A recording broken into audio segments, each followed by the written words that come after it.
Hey guys, it's Ted Bogert. Welcome back to the Ted Show. I'm excited, really excited, to have this guest on. This is Angelique Luna, and she sees dead people, and that is the truth. I met her a couple of times at Monster Mash. That is this year, by the way. We have another one coming up on October 25th at Bites and Bubbles, and we'll give you all that detail. But Angelique is incredibly intuitive and spiritually guided and has a gift. And if you know about the gift, this one is a real gift. I truly believe that from her. And I'm just excited to have you on the show, Angelique. Welcome. How you doing today? Thank you very much, Ted, for having me. I'm good. I'm excited. It's my season here because this is like the veil is thinning, the dead are talking. So this is like the perfect time to visit any kind of psychic medium to like hear from the other side, or in my case, I get to see those lovely people from the other side. That is wild to me. And I want to talk about that. So let's just dive into it. When you say you see people or see dead people, tell us about that. When did you know? When was the first time you felt like you had that gift or you knew about it? Oh, the first time it was when I was a wee little child of like 18, 19. I was on a family vacation down in Mexico. So I'm Mexican descent, first generation born. And we were over in Cancun, over by the pyramids, the Mayan pyramids there. And it was over Chichen Itza. So they have the sacrificial pit, the ancient ruins, all that sort of thing. And that's the first time it hit me like vividly clear. Like I was looking at the pit and I could see the shaman doing the human sacrifice. I saw the crowds cheering, talking in ancient Mayan language. And that's on my right side. So on my right side, I see the dead. On my left side, I see the living. Like they do that split screen in the movies. Yes. That's my life there. Only once I did 360, but that's another story. So we're doing the origin story right now. And Did it so freak I you saw, out? huh? Did it It freak freaked you me out? out. Of course it is. I'm a teenage schmuck kid here on family vacation. I'm seeing this and I'm asking my family, do you see that? They're like, no, it's empty. What are you talking about? And I'm like, no, seriously, there's like a whole ceremony. There's people. And they just thought I was batshit crazy, to say the least, part of my French there. And that was kind of like my beginnings of seeing a lot of like the dead living. And, when I was a kid, I was because I just turned 50. So I could say I'm a kid at 20. You're still a baby. I know, I know. I used to work in the hospitality industry, so I would go to various different resorts and do site inspections and contract negotiations. And the Don Cesar was going under the renovation.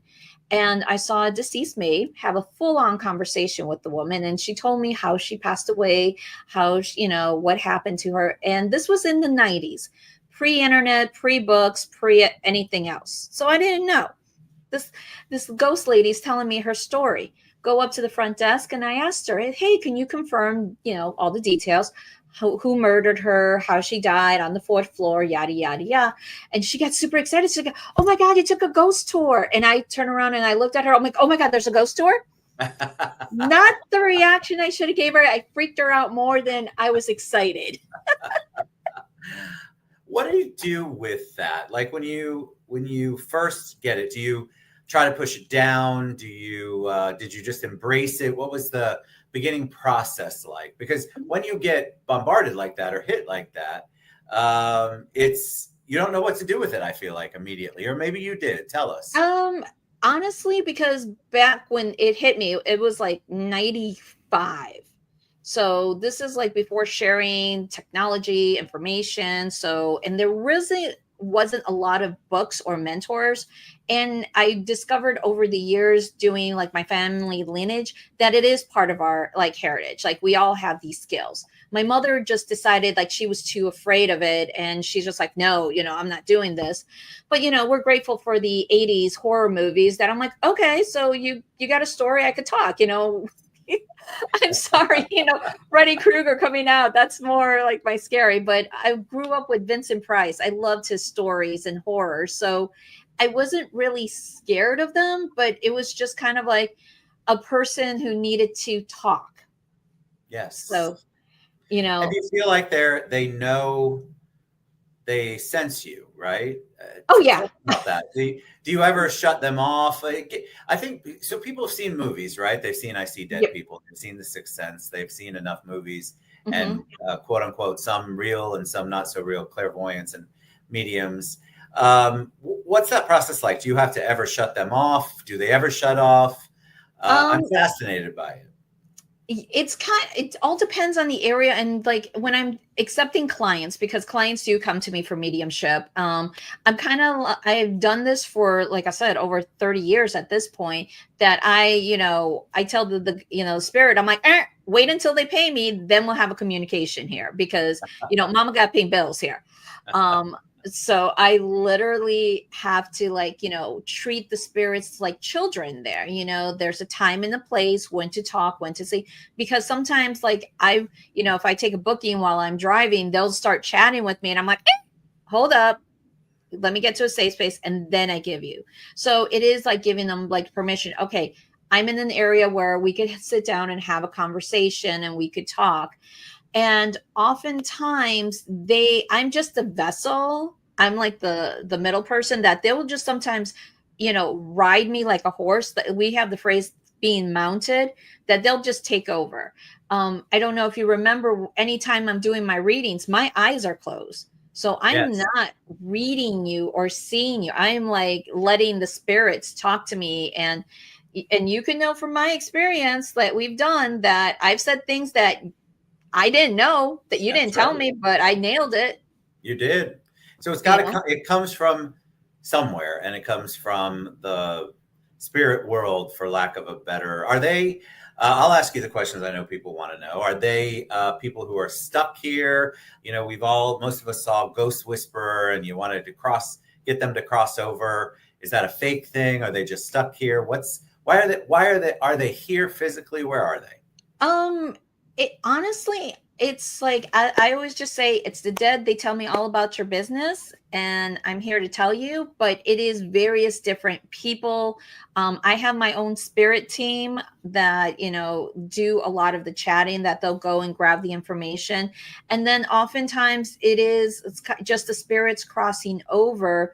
As I like to say, it's like they have a message for you, and they're going to be slap you very bad, and it's like, I have just had situations that I remember doing a sorority Mardi Gras party. And there was this young lady, first in her generation, coming from Colombia. She was all by herself. She was ready to call it quits because she felt kind of weird in the country and getting a college education. And her deceased grandmother came through, and I was chiming her out in Spanish and telling her all about, and she was crying and I was crying. I'm like, man, this lady was like iron fist. Her girlfriend next to her, it's like, oh, what was her reading? And we both looked at her. It's like her dead grandmother just came and told her not to quit. It's like, Are you? Does it emotionally drain you? yes, oftentimes it does. It because it takes a lot. So that's why when I do the mediumships, I do put like a steep price on it, because it takes a toll on my body, and then I have to recuperate, which is almost like a day or two. And then I have like a whole process of like spiritual cleansing baths. Like I use herbs and oils, and just to, remove the sludge of the energy from the deceased, getting that, because like I said, they will just take over. And oftentimes I will do things that I have no idea why I'm doing it. I was just told to, like wearing certain clothes, certain styles. Like one reading, I wore like these bright yellow outfits.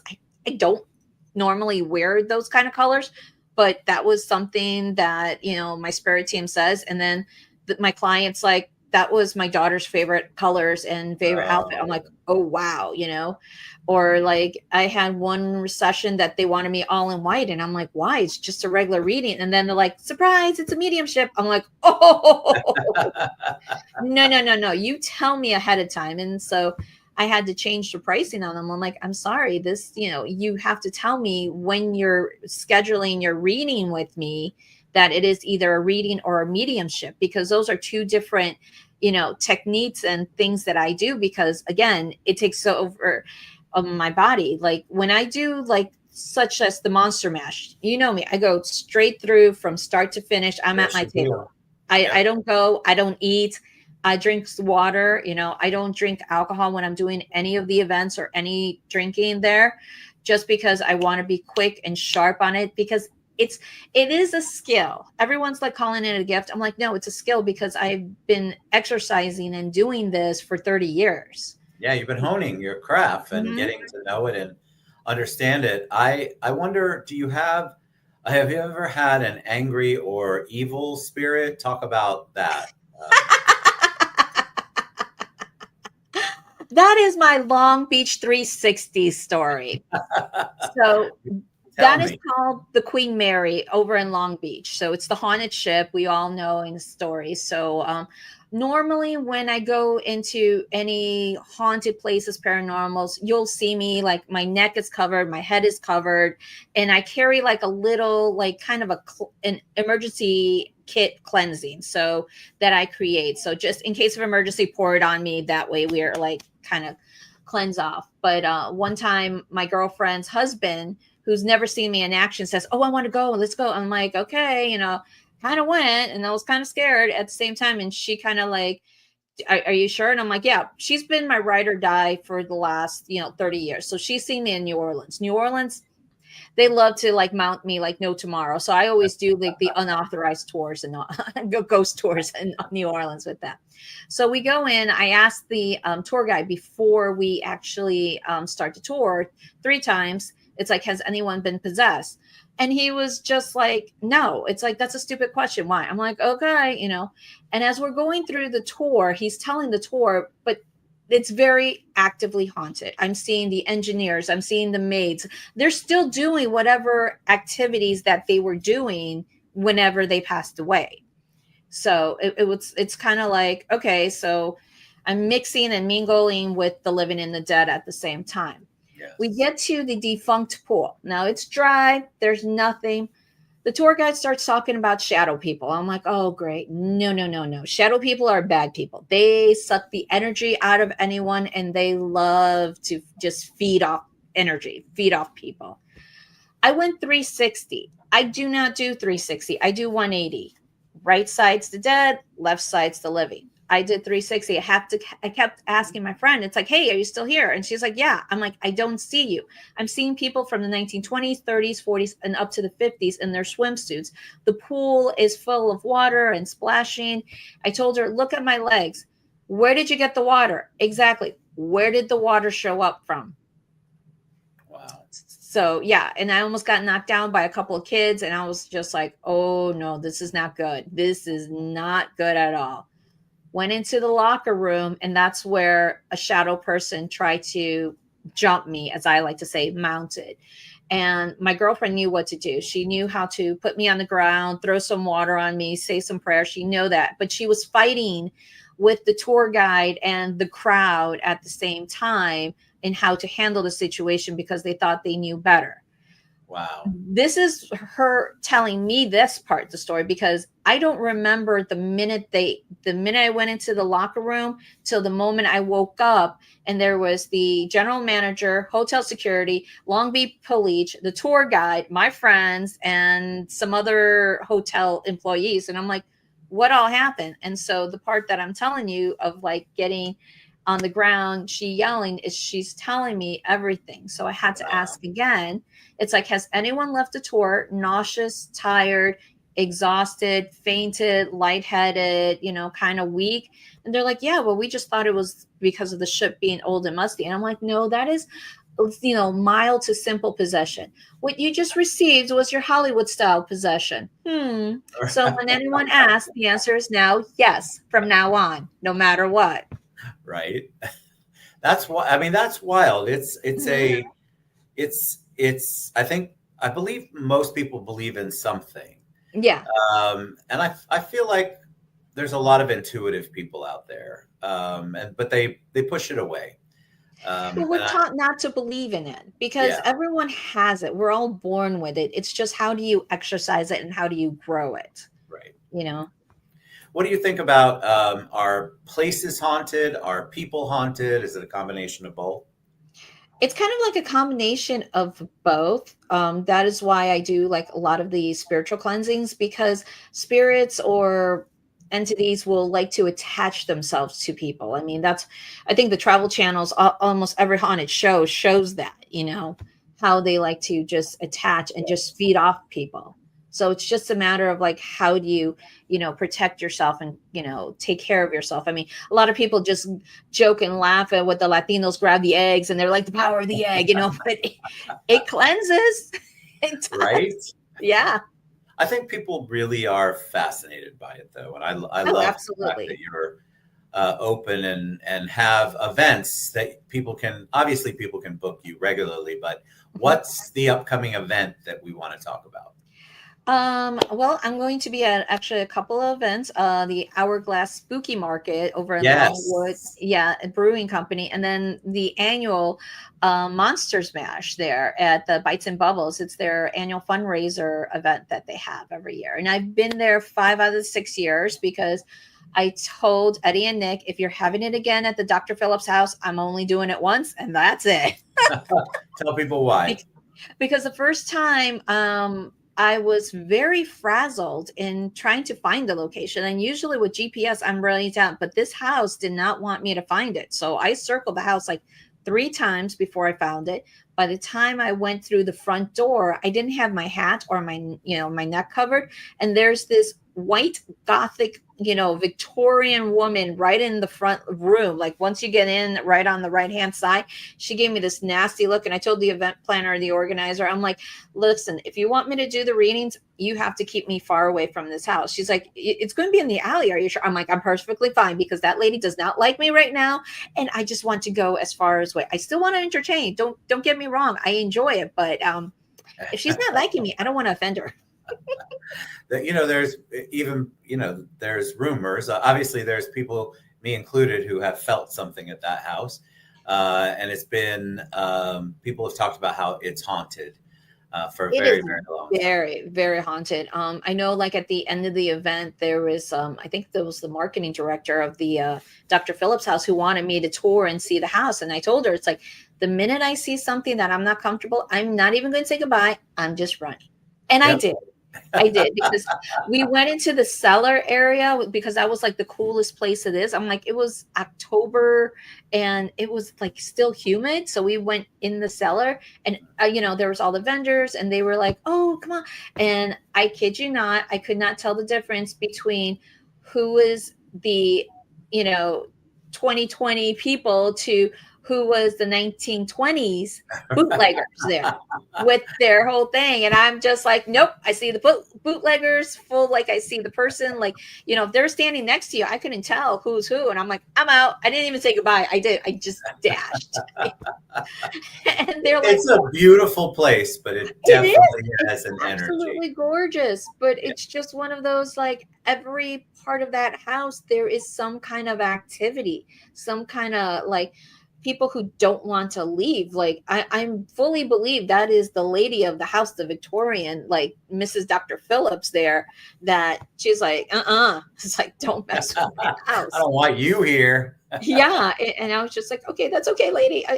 I'm leaving, because I do respect the dead. I do respect, it's like, I show them respect. They show me respect. I'm like, it's okay. But it's wild. The energy to see them still reenact. I think one of my favorites, it's a love story up in Alcatraz.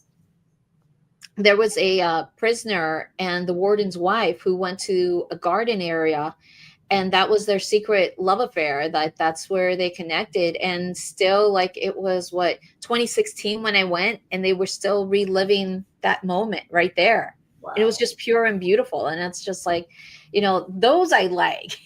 Yeah. The other stuff, not so much. And you have a whole process that you go through post readings, post mediumship, post everything, because you have to cleanse, I think is what you said. I have to cleanse. And, when I first started, I was a kid. I was 18, 19, I couldn't afford much other than, Taco Bell and McDonald's, so I trained my body, like after I had this massive of a reading, that's what I nourish myself with, which is kind of sad because Bites and Bubbles is really good food. So good. It So is good. delicious, and I love those guys to death. And I was like, I'm always honored and grateful that they have me at their event because I love doing charity events because that, to me, that's where I shine because I get the skeptics. I get the people of like, Yes. yeah, right, whatever. And I'm like, and then they turn around, it's like, no way, how'd you know? I'm like, well, Dad, tell me about your business. That's what I'm all about. That's my entertainment, you know? I loved our reading, and I'm hoping to have another one on the 25th. So tell them again the two events that you have coming up. Two events is the Hourglass Spooky Mart over at Longwood Brewing. It's actually both days are on the 25th, and that one's from 12 to 5.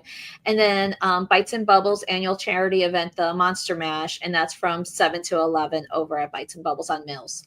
It's going to be amazing. And what if somebody wants to get to know you, book a session? I don't know exactly how to call it, but book time with you, Angelique. What's the best way for them to do that? To book a reading of sessions, you could always reach out to me on my website at angeliqueluna.com or Miss Angelique Luna on social media, MS Angelique Luna, and I'm available for everybody. I love it. You're amazing. Thank you so much for being here. You all, I experienced it. Stacy and I both did, actually. Mm-hmm. And it was wild. I loved every second of it. And I thought, wow, you know stuff. So amazing. All right, guys, reach out to Angelique, angeliqueluna.com or Miss Angelique Luna on social. And definitely come on the 22nd and the 25th. You can probably find all of that. It's all 25th. Oh, it's all the 25th. Yep. You can probably find all of that on Angelique's website, or you can reach out to me. I'll make sure I tag it all so you guys can look at it in the body of this video. But I loved having you on here. Great energy. Thank you for sharing your stories. And I'm excited to see you again really soon. Really soon. Thank you, Ted. I appreciate you. All right. Thank Take you, care. guys. Thanks, everybody. Check out angeliqueluna.com.